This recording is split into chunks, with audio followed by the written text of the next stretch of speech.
ഞാൻ ആണല്ലേ, ഞാൻ തന്നെ ജയിക്കണ്ടേ, ഞാൻ പറഞ്ഞ തന്നെ അംഗീകരിക്കണ്ടേ എന്നൊന്നുമില്ല. ഭാര്യയുടെ മുന്നിൽ ജയിക്കുക എന്നത് ആണത്തൊന്നല്ല. അതൊക്കെ ആരോ പണ്ട് പറഞ്ഞതാണ്. ഈ ലോകത്ത് ഏറ്റവും കൂടുതൽ പടച്ചറബ് പൗരുഷം നൽകിയത് റസൂലുള്ളാഹി സ്വല്ലല്ലാഹു അലൈഹി വസല്ലമക്കാണ്. ആ പ്രവാചകന്റെ വീട്ടിൽ അതിഥികൾ ഉണ്ടായിരിക്കുമ്പോഴാണ് ആയിഷ റളിയല്ലാഹു അൻഹ പലഹാര പാത്രം തട്ടിത്തെറിപ്പിച്ച് ആ പാത്രം അടക്കം പൊളിഞ്ഞു പോകുന്നത്. എങ്ങനെയാ പ്രവാചകൻ സല്ലല്ലാഹു അലൈഹി വസല്ലം പ്രതികരിച്ചത്?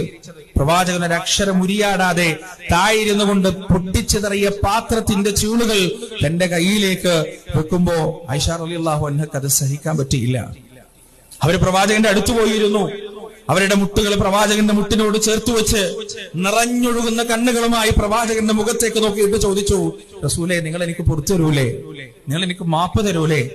ആയിഷ റളിയല്ലാഹു അൻഹയുടെ മുടിയിഴകൾക്കിടയിലൂടെ വിരലുകൾ തലോടി റസൂലുള്ളാഹി സ്വല്ലല്ലാഹു അലൈഹി വസല്ലമ പറഞ്ഞു, നിനക്ക് ഞാൻ പുറത്തു തന്നിട്ടില്ലെങ്കിൽ വേറെ ആര് പുറത്തു തരാനാണ്?